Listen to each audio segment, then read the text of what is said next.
Integrated schools కోసం కాంగ్రెస్ ప్రభుత్వం చేస్తున్న అంచనా వ్యయాలను చూస్తే భయం అవుతుంది. స్కూల్స్ వసతులు, టీచర్ల రిక్రూట్మెంట్పై ప్రభుత్వం దృష్టి పెట్టాలి. మండల, జిల్లా పరిషత్ స్కూళ్ల పరిస్థితి దారుణంగా ఉంది. విద్యా వ్యవస్థపై విద్యాశాఖ మంత్రి గవర్నర్ రేవంత్ ఇప్పటి వరకు ఒక్క సమీక్ష కూడా చేయలేదు అని ఎమ్మెల్సీ సురభి వాణిదేవి అన్నారు. సో ఎందుకంటే మన జూన్లో స్కూల్స్ ఓపెన్ అవుతాయంటే ఫిబ్రవరి నుంచి మనం ప్రిపేర్ చేసుకోవాలి. ఎగ్జామ్స్ అయిపోతే ఈ పిల్లలకి మార్చిలో ఎగ్జామ్స్ అయితే 2 నెలల టైం ఉంటుంది. ఏదైనా ఎక్కువ తక్కువ ఉండేది ఉంటే అవన్నీ మనం సవరించుకోవాలి. అట్లాంటి విషయాలన్నీ పోయి ఇప్పుడు 80 కోట్లతోనే ఒక బిల్డింగ్ కట్టాలంటే ఎన్ని రోజులు పడుతుంది? దీంట్లో ఇంటేక్ ఏంటి? అసలు పాత సిలబసే కంటిన్యూ అవుతుందా? విద్యలో మార్పులు ఏమైనా చేస్తారా? అట్లాగే అప్పటిదాకా ఈ పిల్లలు ఎక్కడ ఉండాలి? ఈ రెసిడెన్షియల్ స్కూల్స్ అన్నిటినీ కూడా ఒకే దగ్గర తీసుకొస్తే ఒక నియోజకవర్గంలో ఒక స్కూల్ అంటే మరి హాస్టల్ కూడా అందులో ఉంటుందా?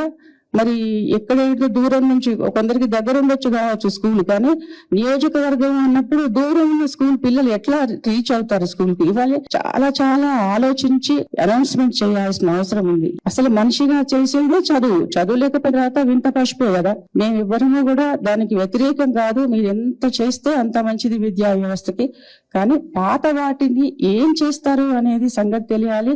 ఇది ఎప్పటికి పూర్తి అవుతుంది? దీంట్లో ఇంటేక్ ఏంటిది? సిలబస్ ఏమన్నా మారుస్తారా?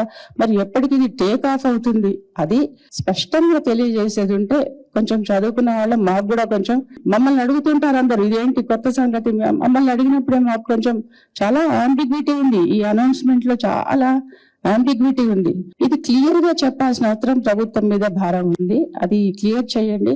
రీఎంబర్స్మెంట్ లేదు. ఓవర్సీస్ వెళ్ళిన వాళ్ళు ఒక సెమిస్టర్ ఫీజు కట్టినారు, 3వ సెమిస్టర్ 2nd సెమిస్టర్ నుంచి వాళ్ళకి ఫీజు లేదు. అట్లా స్టూడెంట్ వీసా మీద పోయిన పిల్లలు ఎక్కడ చిన్న జాబ్ చేయడానికి వీల్లేదు. జాబ్ చేసేది వాళ్ళని రెస్ట్రిక్ట్ ఇచ్చేస్తారు, కాలేజ్ నుంచి తీసేస్తారు వాళ్ళని. ఇక్కడేమో తల్లిదండ్రులు ఆస్తులన్నీ అమ్ముకొని ఫస్ట్ సెమిస్టర్ ఏదో పంపిస్తారు. అట్లా తర్వాత ఓవర్సీస్ స్కాలర్షిప్ ఉంది కదా అని పోతారు. కానీ మరి తర్వాత వాళ్ళ చదువు ఏం కావాలి? మధ్యాంతరంగా అది పాడైపోయింది. అటువంటి వాళ్ళని ముందుగా ఆలోచించండి. చాలాసార్లు ఇంతకుముందు కూడా చెప్పాను, నేను కౌన్సిల్ లో కూడా చెప్పాను, ఓవర్సీస్ స్కాలర్షిప్ మీద పోయిన పిల్లల్ని ముందుగా ఆదుకోండి. ఇవి అటెండ్ చేయకుండా కొత్త ప్రపోజల్స్ పెడుతున్నారు. దాంట్లో చాలా ఆంబిగ్విటీ ఉంది. ఇవన్నీ క్లియర్ చేయాల్సిన అవసరం ప్రభుత్వ బాధ్యత అని నేను తెలుసుకుంటున్నాను. Hi, this is Swathi. Like చేయండి, షేర్ చేయండి, కమెంట్ చేయండి అండ్ సబ్స్క్రైబ్ చేయండి GR TV. Hi, this is Monica. Please like, share and subscribe GR TV.